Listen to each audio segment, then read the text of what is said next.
everyone, welcome back to the show. Today, we're diving into a topic that I think is going to blow your mind. It's all about the power of habits and how they shape our lives. You know, I was reading this fascinating book the other day, and it really got me thinking about how our daily routines can either propel us forward or hold us back. So, let's get into it. I like to think of habits as the invisible architecture of our daily lives. They're like the foundation of a house. If it's solid, everything else stands strong. But if it's shaky, well, you might end up with a leaky roof, right? Oh, wow, that's such a cool analogy. Can you give me an example of a habit that really changed your life? I mean, I've heard people talk about morning routines, but I'm not sure how they actually work, you know? Absolutely. So let's take my morning routine as an example. I used to wake up, scroll through my phone, and just kind of drift through the morning. But then I decided to implement a habit of waking up early, meditating for 10 minutes, and then journaling. It was like flipping a switch. Suddenly, I felt more focused and energized throughout the day.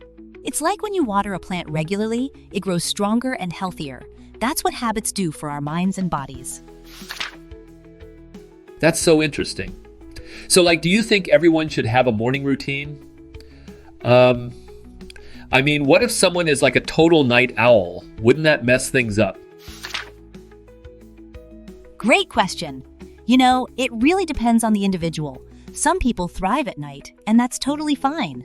The key is to find a routine that works for you. It's like finding the right pair of shoes. What fits one person might not fit another.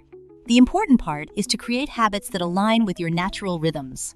For instance, if you're a night owl, maybe your routine starts later in the day, but it still includes those elements that help you feel grounded and productive. Oh, I love that. So it's all about personalizing it. I've heard of people doing things like gratitude journaling or even like exercise first thing in the morning. Do you think those are effective habits? Definitely. Gratitude journaling is a powerful tool. It's like training your brain to focus on the positive aspects of your life. When you start your day by acknowledging what you're thankful for, it sets a positive tone. And exercise? That's a game changer. It's like giving your body a wake-up call.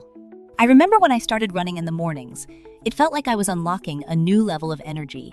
It's like when you charge your phone overnight, and it's ready to go in the morning, your body needs that charge too.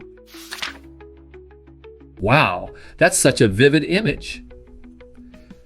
I can totally see how that would work. But what if someone tries to start a new habit and then they just fall off the wagon? Is there a way to get back on track?